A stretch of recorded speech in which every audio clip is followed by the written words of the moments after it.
The night was supposed to be perfect. Laughter, music, and celebration. My dad, Daniel Carter, had just been promoted to regional director, and our house was full of guests congratulating him. My mom, Claire, looked stunning in her blue gown, smiling for the cameras, while I stood quietly by the buffet table, watching her from afar. I'm Emily, their only daughter. At least that's what I believed. Lately, though, something had changed. Mom had become distant, almost cold. Every time I tried to talk to her, she'd find an excuse to walk away. I didn't know what I'd done wrong.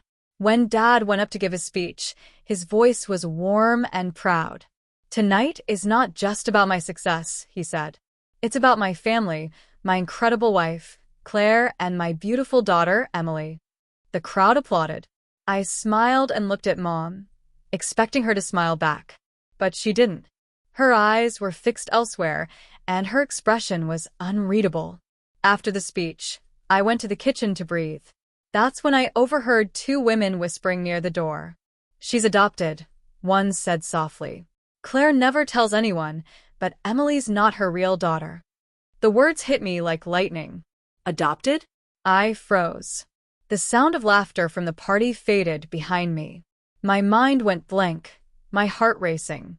I walked back into the living room, pale and shaking. Mom turned, surprised to see me. "Mom," I whispered, my voice trembling. "Is it true?" The chatter around us died instantly. Dad looked over, confused. "What's wrong, sweetheart?" I looked straight at her. "Am I adopted?" Her face stiffened. "Emily, this isn't the time."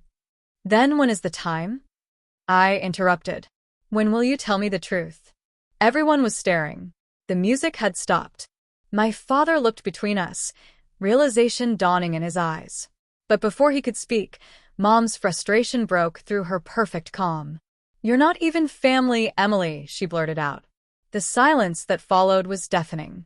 I felt the world collapse around me. My heart sank, not because I was adopted, but because the woman I called Mom had just thrown me away with a single sentence. I could have cried, screamed, or run away. But something inside me refused to break. I lifted my head, tears in my eyes, and said, "Maybe not by blood, Mom, but I've loved you as my mother all my life. Family isn't about DNA, it's about love. And I'm sorry you forgot that." The room froze. Dad's face turned pale with shock. "Claire," he whispered, "what did you just say?" She covered her mouth, realizing too late what she had done. "I didn't mean it. But Dad cut her off. "Emily deserves the truth." He turned to me, his voice trembling. "Yes, sweetheart. You were adopted. You were 2 years old when we brought you home. Your birth parents died in an accident. We were going to tell you, but we never found the right moment." Tears blurred my vision. "You should have told me," I said quietly. "I had a right to know."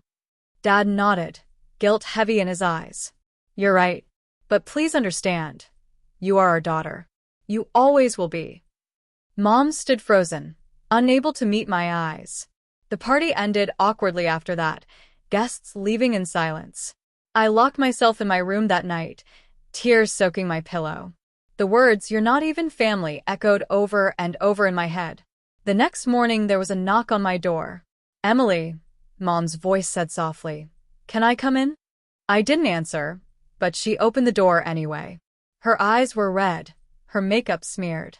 She held a small photo album in her hands. "I need to show you something." She sat beside me and opened the album. Page after page showed moments from my childhood. My first day of school, my first piano recital, every birthday. In every photo, she was right there beside me.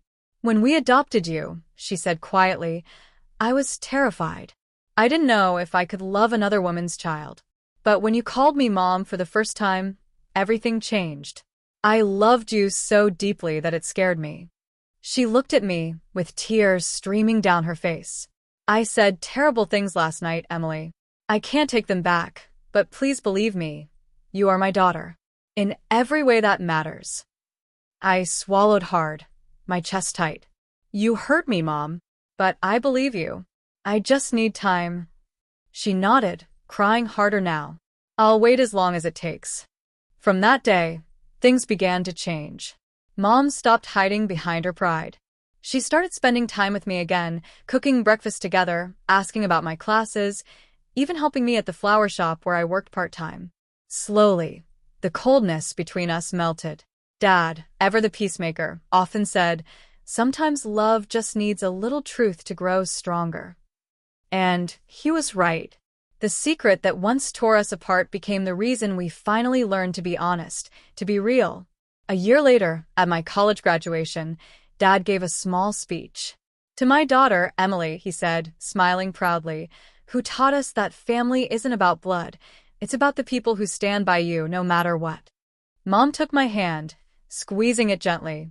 I looked at her, not with pain anymore, but with peace. That night, as we stood watching the sunset, she said softly, "You know, I used to worry you'd never forgive me." I smiled faintly. "Forgiveness doesn't mean forgetting, Mom. It means choosing to move forward together." She smiled through her tears. "Then let's move forward." And as the light faded across the sky, I realized something beautiful. Sometimes it takes losing the truth to finally find it. I wasn't born into this family by blood. I was chosen. And maybe that's an even stronger kind of love. Because in the end, being family isn't about who you come from. It's about who stays.